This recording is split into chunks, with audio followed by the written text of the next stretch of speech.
Alrighty folks, so what I'm going to do in this video is work through that hand rule practice quiz that I've posted, and I'll kind of do it here with my hands, kind of first person view, so you can actually see how I would use the hand rules here. So you can kind of treat this as a tutorial for the hand rules if you're having a tough time with them at all, or you want to see me demonstrate them, okay? And you can also use it if you're stuck on a specific hand rule practice quiz. It can be for the practice quiz as well. I'll just say right at the beginning here, okay, if you go to the description of this video, if you're looking at it on YouTube, like if you're looking for a specific question in this quiz, in that description, you'll find timestamps. If you click on them, they'll take you directly to that question, so you don't have to search around in the video for the specific one you're looking for. All right. Now this one says when the switch is closed, so we've got a switch here, when we close it, all that does is complete the circuit and allow charge to flow. Since it's hooked up to a battery, charge kind of wants to flow, so if we complete the circuit, it will. The nail will become magnetic, it says, once we do that. Determine where the North Pole will be located. Okay, so we are actually now, in this case, we're interested in moving charge, and the moving charge is what's going to be creating the magnetic field we're interested in.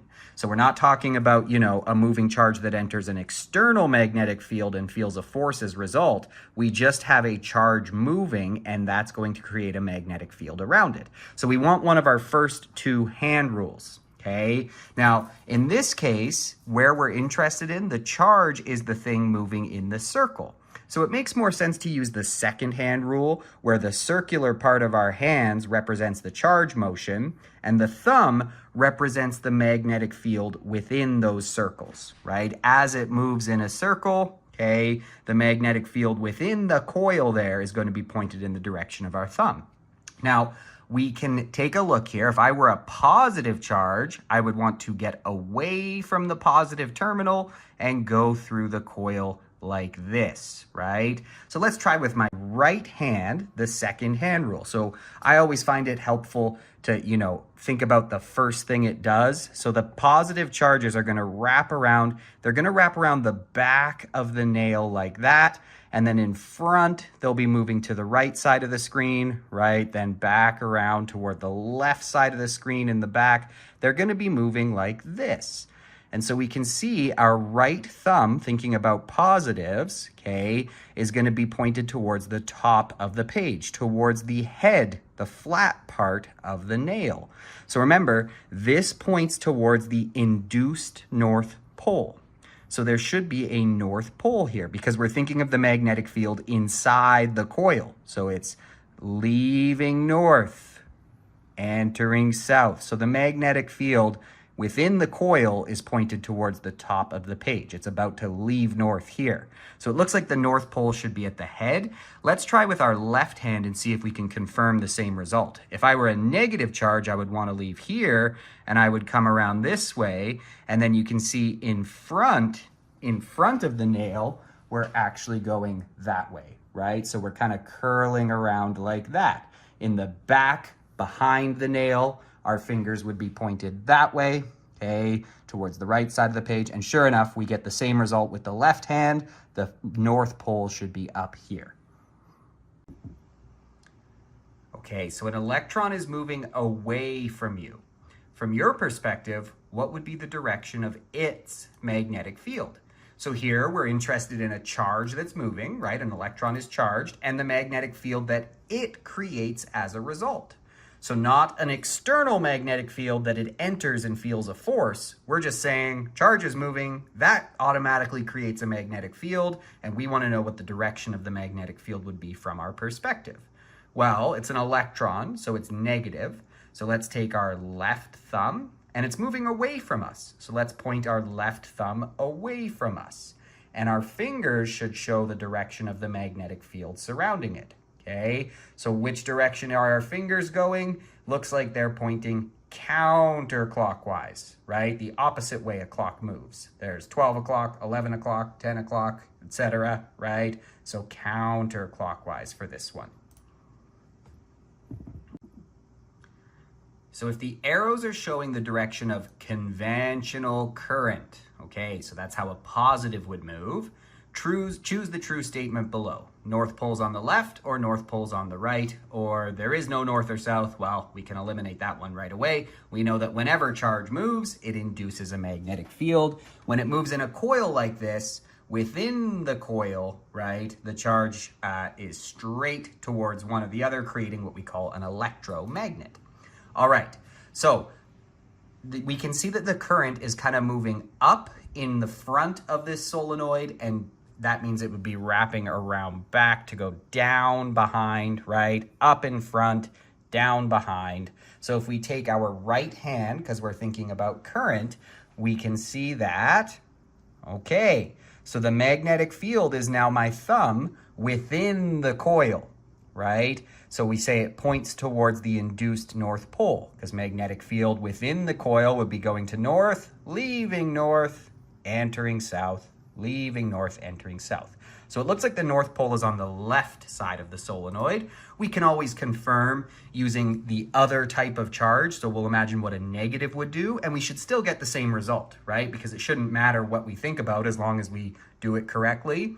So if positive, if current is going towards the top of the page in front of the solenoid, electron flow, negative electrons would be coming down, right? So if I use my left hand and I make my fingers, the circular charge motion come down like this, sure enough, same result. My left thumb is pointing towards the left side of the solenoid, making that its induced north pole, okay? By the way, I used the second hand rule there because the charge was moving in a circle, right? And the magnetic field is straight inside the solenoid. So it makes more sense to use the second hand rule where the circular part of your hand represents charge motion and the straight part of your hand represents the magnetic field. As we know though, we actually could use the first hand rule here as well. It's just more convenient to use the second one since the charge is moving in a circle. Let me show you what I mean. If I were to take my right hand and force my thumb to be the direction current is moving, right? Well, look, in front of the solenoid, we know that positive charge is moving towards the top of the page like that.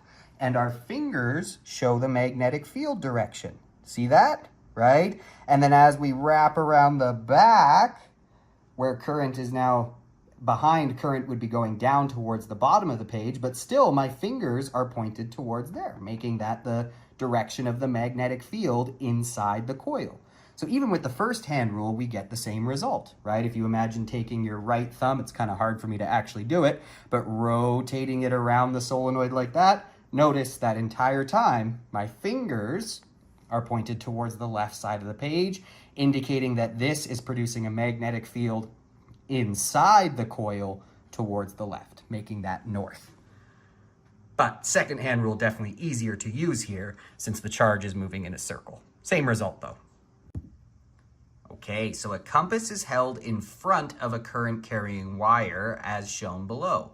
The red pole is the compass's north pole. The direction of conventional current, so that's how positive charge would flow in the wire, is from A to B or from B to A.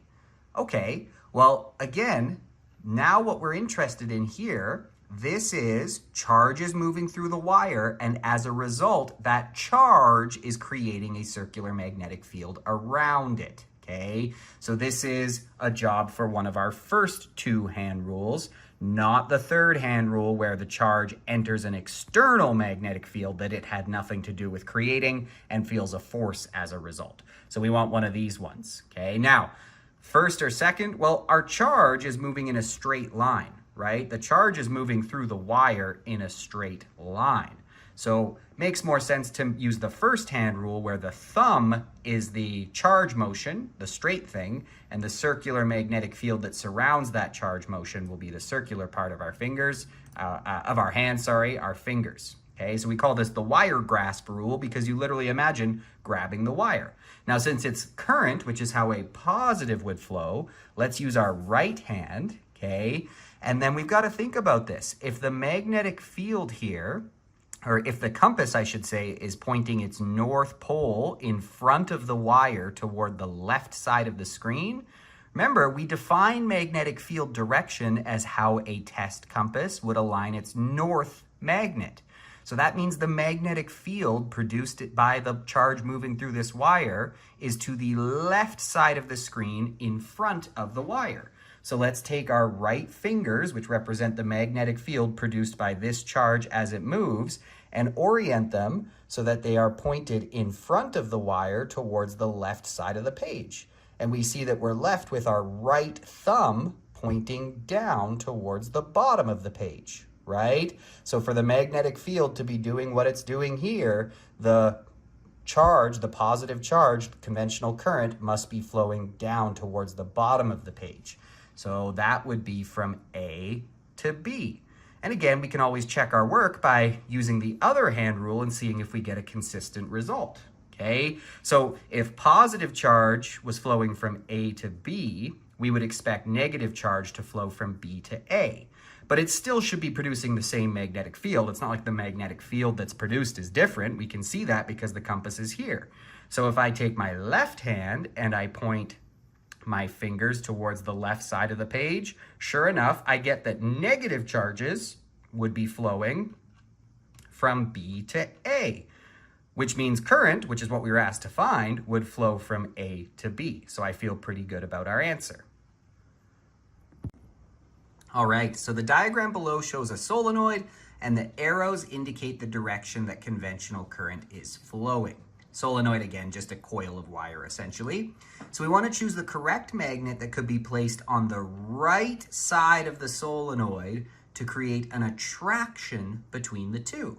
And these are our two options. So really, this just comes down to, right, if this is a north pole, we know we need to put a south pole next to it to create attraction. Opposites attract.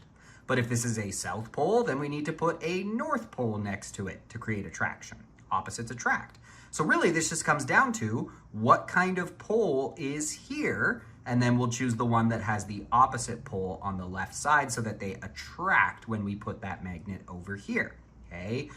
All right, so is this one for our first two hand rules or our third hand rule? Are we talking about a moving charge that enters an external magnetic field and experiences a force as a result? Not really, right? We just want to know what magnetic field is this moving charge creating? Where is its north pole so that we can put the right thing next to it in order to create attraction? So this is a job for one of our first two hand rules. Okay, now we've got the charge moving in a circle. So while the first hand rule will work, the second hand rule is a little more convenient because the circular part of our fingers represents the charge motion in the second hand rule. And since charge is moving in a circle, why not just make those the charge motion, okay? So it says that the arrows represent conventional current. Well, that's right hand, because conventional current, we imagine what a positive would do, even though we know it's really the negative electrons that flow, okay? So in the front side of the solenoid, it looks like they're pointed up towards the top of the page, right? They're wrapping around behind the solenoid. They would be going down towards the bottom. Okay, and so it looks like my thumb is pointing towards this side here. Thumb is, we imagine it as being inside the coil, pointing in the magnetic field direction, or we just say it points towards the induced north, right? But that is the magnetic field direction inside the solenoid because it leaves north, enters south, leaves north. So inside the coil here, the magnetic field is directed this way. So that must be the North Pole, making that the South Pole. So which of these magnets would we need if we want to, if there's a South Pole here and we want to create attraction? Well, we would need to put this one here with its North Pole because opposite poles attract, right? Can always confirm our answer by thinking about a negative and then knowing that it would flow in the opposite direction. So if current is towards the top of the page in front of the solenoid, well then electron flow would be towards the bottom of the page, right? It would be flowing the opposite direction. Sure enough, same result. Left thumb is pointing to here, making that the induced North Pole, making that the induced South Pole, and therefore we need this magnet to create attraction. So if the pink arrows show current, okay, so we're thinking about how a positive charge would move for current, right? Will there be attraction or repulsion? Okay, well, we have charge moving in a circle, right? And there's a magnet nearby. So we know moving charge creates a magnetic field, and we're interested in, for the magnetic field that this would create, would it attract this nearby north or repel it? Okay, so since the charge is moving in a circle, well, again, back up a step. We know that we're interested in the magnetic field that's created because of the moving charge we're interested in. So that automatically we're dealing with one of our first two hand rules, not the third one where it enters an external magnetic field. Okay, but in this case, we'll use our second hand rule because the charge is the thing moving in the circle, right? So the second hand rule makes your fingers the charge motion. And if it's current, we use our positive, our right hand here. So I'm getting that our north pole would be over here, right? Closer to the north pole. So like poles repel, there will be repulsion, right? Okay, again, the first hand rule can actually work. It's just more convenient to use the second hand rule because the charge is moving in a circle. But if we force the first hand rule, we can notice we'll still get the same result. If I imagine now my thumb being the direction of current and going all the way around like this, right? Notice which way my fingers are always pointing. They're always showing that the north pole, the magnetic field inside the coil, would be out this way, making this its north pole, right? Magnetic field lines inside the coil are leaving north, coming back, entering south. So the magnetic field in the coil is pointed that way, making this north, meaning north and north will repel.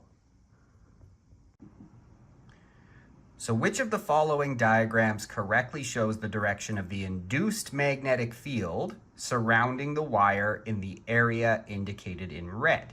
Note, the red oval is not anything physical. It's not part of the circuit. It's just focusing or highlighting the area we're focused on.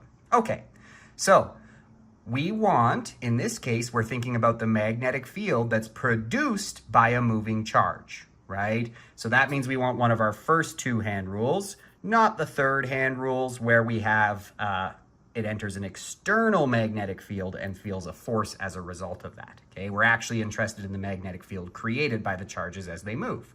So we've got options here. We could think about what a negative would do and use our left hand. We could think about what a positive would do and use our right hand, or even better, we could do both and make sure we get the same result, and then we'll feel pretty confident. Okay, so I'm going to choose to use the first hand rule here because the charge is kind of moving in a straight line, and in the first hand rule, the thumb represents the charge motion. Since the thumb is straight, it just makes it a little more convenient to make that the charge motion. Okay, so let's think about what a negative would do. A negative would leave the negative terminal of the battery, right, go up this section, and then enter the region we're interested in. The magnetic field that it creates while it does that is going to be circular around it the whole time. So if I think about as it enters this region here, well, look, inside the wire, my fingers would be pointed out of the page towards us. So we're expecting the magnetic field out of the page in this region. And then as it rotates around in that circle, on this side up here, my fingers are now into the page, right? So it's kind of coming out towards us, circling around, and then back away from us. And then in behind the wire, back out towards us. It's going in a circle like this. Okay, so out of the page here we got, into the page up there. So we want dots below, X's above. So option 1 is looking pretty good. Let's just double check with our right hand to make sure we get the same result. So what would a positive charge do? It would leave here, boop, boop, boop, and it would be headed that way in the region we're interested in. Sure enough, look at that. Down here in this region, fingers come towards us, right? Up above the wire, once again, fingers go away from us. So we want X's up here, dots down here to show the magnetic field direction. Confirming our result, it is this one.